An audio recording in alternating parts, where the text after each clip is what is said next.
So, hello everyone. This is John Chrisley, and today I wanted to talk to you a little bit about a very hot topic that is going on these days, which is some of the requirements for you and your company to be able to get cybersecurity insurance. It is definitely not as easy as it used to be, and I think this is appropriate. The requirements are getting stronger and stronger. The questions are getting more intense for you to qualify, and why not, right? I think over the years, too many insurance providers have found out that they get called to pay on claims where there was not appropriate IT controls or cyber controls in place. So they don't want to keep paying on claims. They want to make companies of all sizes do better security. And then they should have to pay out less claims, right? Because there should be less breaches and ransomware events and so on and so forth. So before I get started, I just want to say I do apologize for this virtual background. I don't really own. Oh, it's over there. There you go. I don't really own a piano, and I don't have a fireplace since I live in Florida. But this seemed like a cool, calming background to have today to come to you and talk to you about a serious topic. So we're going to go with it. Again, there's some halo effects around my head with a virtual background, but I'll get the hang of this streaming thing over time, and maybe I'll get myself a green screen behind me at some point. But I want to thank you for listening to this in any regards. Let's get right into it. So let's talk about some of the things I've seen companies asked for in their cyber insurance applications. This is before you have it. So you probably have general liability and maybe an errors and omissions policy with your insurance company, but then you say, I want that cybersecurity insurance. I want to be protected in case I have a breach. I want to be protected in case I have ransomware. And probably likely what's going to happen is your insurance company is going to send you yet another application. They're going to say, fill this out. And you're going to say, wait a minute, I've got to fill out another application. Yeah, you do. This is different questions. And you're definitely going to want to involve different people at your company, depending on how your company's structured. Get your IT people or get your MSP or get somebody that understands what you have in place and more importantly, what you don't have in place. Here's also a bit of my advice to you is don't lie. Don't lie, because later if you have an incident and you call in the cavalry to come in and investigate and investigate an incident and they find out you did not have what you said you had, they may not pay your and cover you and pay your claim. Worse yet, they may kick you out and say you're not allowed to get insurance from us. There's usually a question on insurance policies when you go for it that says, have you ever been denied coverage from somebody else? You don't want to mess around with this stuff, folks. Just be honest. If you don't have something and they're asking you for it, stop and pause and go get it. That's my advice to you. All right, let's get right into it. What are some of the things that insurance providers, cyber insurance providers, are asking for? Well, a couple of things. Email security is a big thing nowadays. And the smart insurance companies are asking, do you have proper email security in place? Now, unfortunately, a lot of companies do not. They bought their email from either some web hosting company or they bought it from, the popular companies that provide hosted email. I don't want to necessarily mention their names here. And they think they're good. They saw that there was some security in there. It said, hey, we protect you against some spam. They said, I'm good. You're not good. That's usually not enough. What am I talking about? I've seen an insurance application that actually asked, does your email security solution scan incoming email for malicious attachments or links in an email that could be malicious? Okay, that takes a bit more than your basic email platform. It takes a little bit more. Now, there's products out there, tons of them, and they're great. There's some really good companies. I know who they are. You could always contact me, and I could refer you to these. And they do this job, and they're not that expensive. They're a few bucks, usually a month per user, and it's an add-on email security, and it's going to check. It's going to check attachments that are being sent to you and your users before it has an ability to end up in your mailbox and where you can go ahead and click it. It's going to happen before. By the way, let me just stop and also say, as part of an education campaign here, a little public service announcement, if you will. A lot of people think mistakenly, well, I've got antivirus on my computer. I'm good, right?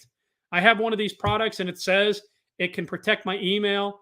That's usually too late. Yes, it can. It can watch. If you try to open an attachment, it's watching then. If you save an attachment to your computer from your email, it's checking then. But this is checking before it even gets to you. It's going to say, hey, we saw something malicious and we're not even going to deliver it to you. Or we saw a link that is going to redirect you to some other site. We're not even going to deliver it. We're going to quarantine it. We're going to strip it off and we're not even going to get it to you.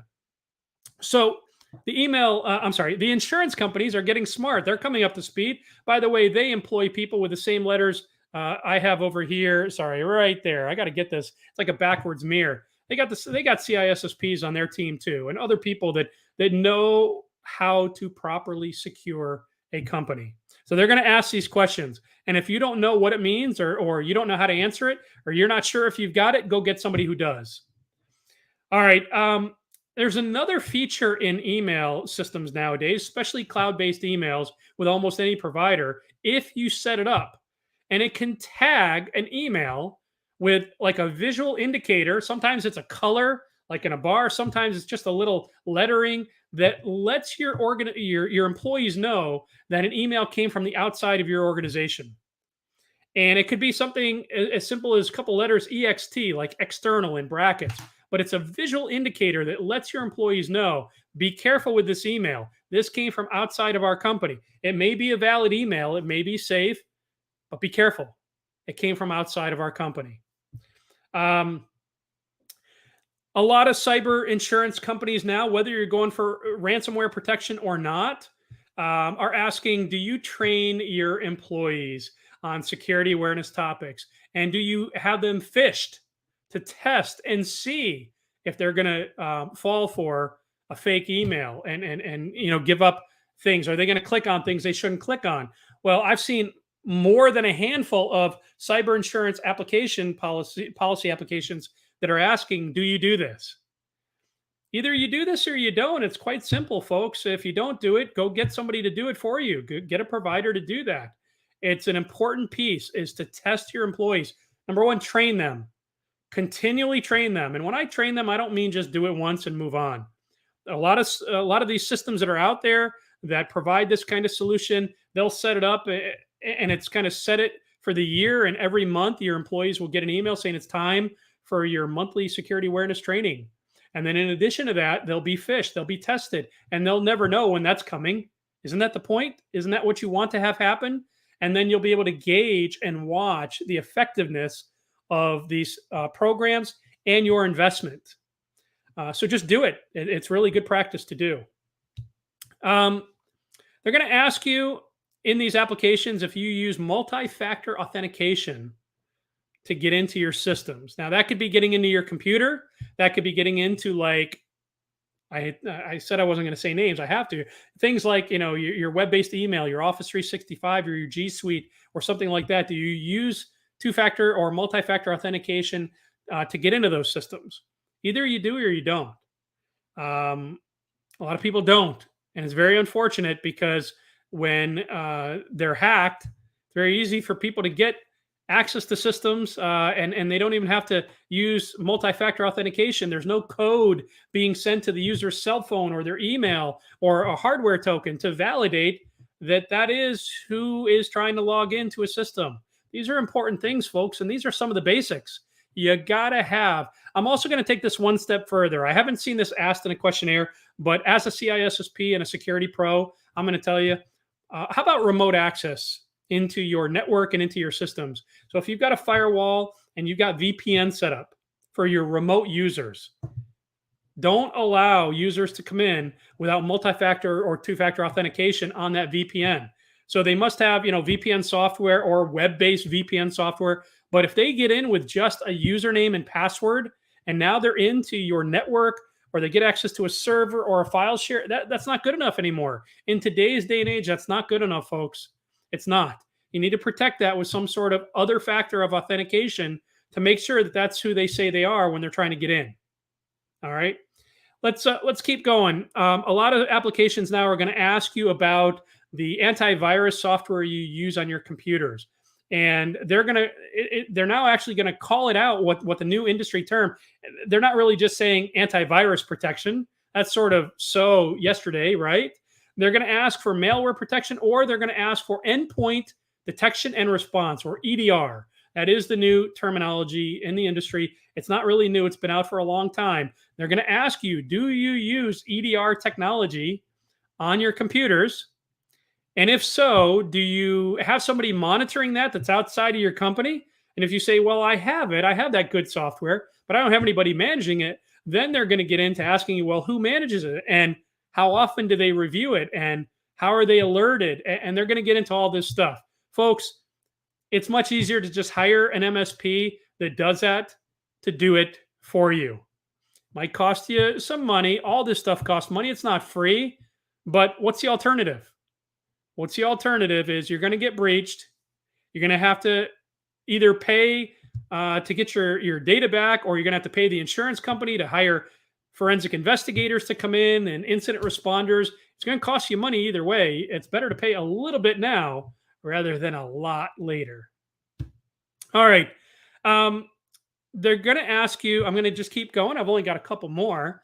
They're going to ask you, how and when do you apply your security patches to your systems? Yes, I have seen this on an application. How and when, what is your patching methodology? What's your program look like? And you better have a good answer. By answering to them, well, I run Windows and I've got Windows automatic updates turned on. Hey, it's great. That's not enough. What do you do about all the other software on your computer, your internet browsers, your utility programs? Maybe you have Java, Adobe, all these different programs, Zoom. How do you patch all of those? What's your program? And how often, and how do you prove it?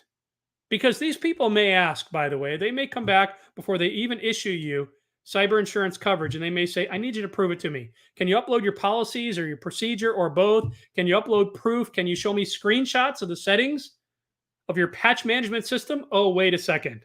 I just said a patch management system. That's not just automatic updates in Windows or even on a Mac, right? Or even Linux. A patch management solution, everybody, is one that will look across your system and look for any available patches with some luck. I personally use a Windows laptop attached to a dock, and my patch management solution that I'm utilizing will find BIOS updates to my laptop. It'll find dock updates for my dock. It'll find video card graphic updates for my video system. There's a lot that goes into patching the whole of your system. And they want to know, what do you do and how do you do it? And, wouldn't it be so much easier if you just say, well, I've got an MSP and they've deployed an agent on my computer and they do complete patch management. Oh, and here's a report that I got last month from my MSP that, here's everything. Here's all the patches that were applied. Here's ones that couldn't be applied. So they opened tickets to get on it and push some that, there were problems. There's always problems. Wouldn't that be a nice positive place to come from and be able to answer in a positive way? I think so. And then the last thing I'm going to talk about that I've seen that's real big is they're going to ask you about your backups. This has been a big thing now in the industry as years have gone on. Used to be people said, yeah, I do backups. They thought they did backups. The other question was, and still is, do you test your backups? Okay. They want to know not only backups of your data, but they want to know, like, are you taking a snapshot image of your key servers and systems so they could be recovered in case of ransomware or total, destruction? It's not just about the data. They want to know, are you doing system level backups? And if you are, they're going to ask you, are they encrypted backups? A lot of people that I've been involved with, they go back and they say, well, I was doing a backup, but no, I thought encryption was hard. I thought I'd have to buy keys. A lot of the backup software does it for you. You just have to click the button to encrypt it. And people come and say, what level of encryption should I use? My answer is, what's the highest level that they provide? Let's take a look at that. It's usually enough, but let's take a look. All right. Nowadays, the questions about backups are also going towards, are your backups stored offsite, disconnected from your network, and safe, so that they can be restored. So if you have, let's say, a ransomware issue on your network and all your computers are affected and locked, and the hackers are asking for a ransom payment to get your data back or your systems, if you've done this right, you can ignore that request from the hackers, and you can go to your MSP or your IT person and say, re-image my device and let me go back to my offline, disconnected, encrypted backup, and I can restore my data, and my systems and my data, and I'm right back to where I was. That's a great place to be in. It's not a place that a lot of companies are at.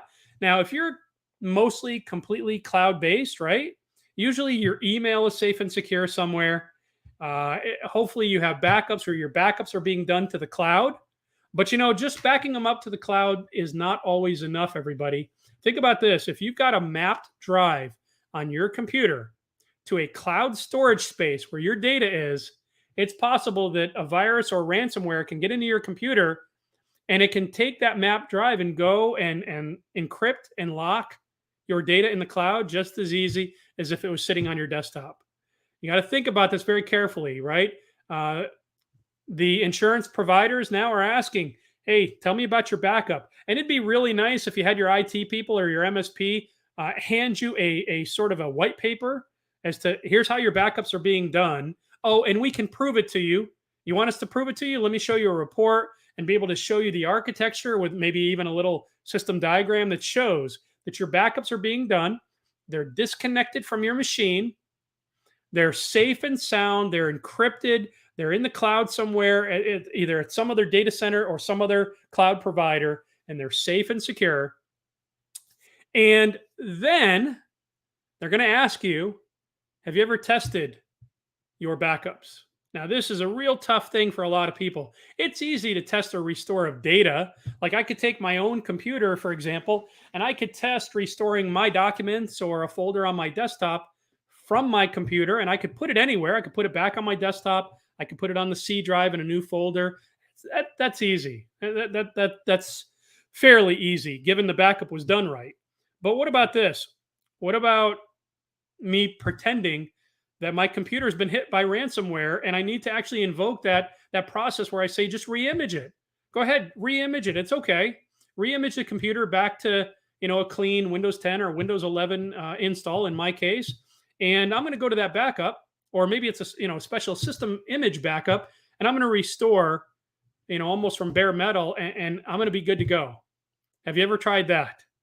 That's a much larger task. It takes a lot of planning to think out and do right ahead of time, so that your backups are done right.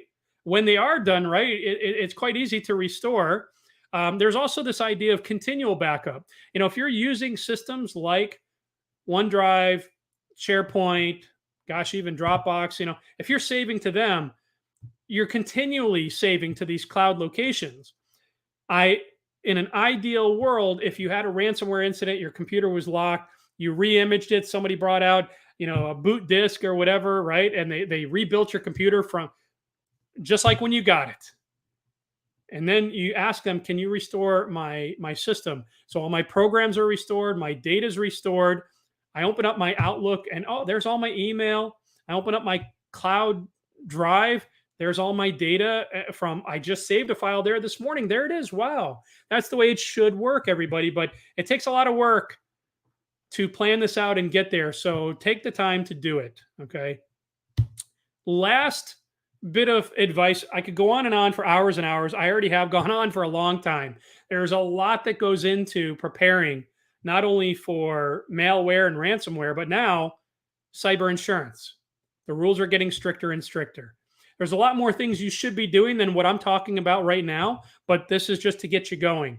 One last thing for your IT folks or your MSP, you want to make sure that whatever they do for you, like they configure a backup, they protect it with encryption. Encryption usually requires a very strong password to protect that encryption, right?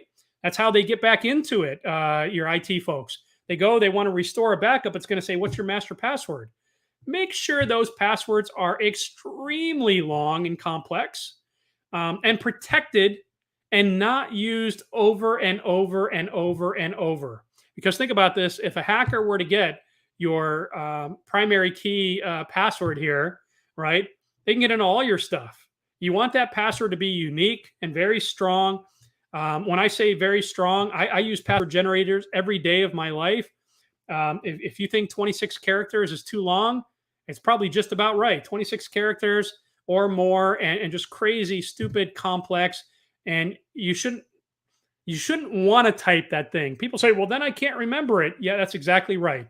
You should be storing that in a password vault that is secure and encrypted in its own right. And you should only break the glass and have to get to that very, very complex password in case of an emergency. It should not be something that you even want to type in on a keyboard. That's how complex those things should be. And I'm sorry, but if we do some of this, you're going to be way more secure. And if you don't know how to do it, or it's just a pain in the backside to do, I know it is. Go to somebody like myself, like my colleagues in the industry who work for companies. We do this every day. We do it all the time. We have fun doing it, and we'd like to do it for you to help you out. All right, everybody. I'm going to quickly throw up on the screen my email address so that if you need to contact me for any reason after this webcast and you want to know anything more, you want to find some solutions to the problems you have, you want to learn a little bit more, reach out. Reach out. We'll talk. We'll have a nice non-technical talk until it's time to get technical. We'll talk about business. We'll talk about what you do for a living, how your business runs, how you like to run. You know, the worst thing you can do in our industry is to put in a solution that is very obtrusive to a customer and really messes with the way they operate their business. Okay. Now, that being said, the whole purpose of this webcast was to talk about some of the things that are going on with cyber insurance requirements. If you want that cyber security insurance, you're going to have to answer some of these questions. And that means putting some of these solutions and technologies in place. It'd be really good if you had people watching it. If you've got your own IT staff, great. If they've got time and the ability and the desire, great. Let them manage it. If not, let an MSP manage it for you, but let somebody manage this and make sure they do. All right, everybody. My name is John Chrisley. I run Cyber Talk Now. It is a podcast and webcast series that I enjoy doing to try to give back to the community. I'm talking to potential customers and partners and people coming up in the IT security industry that watch and follow and learn. I hope it's been useful and you get a little bit out of this. With that being said, have a great rest of your day or night and hope to hear from you soon. Take care, everyone.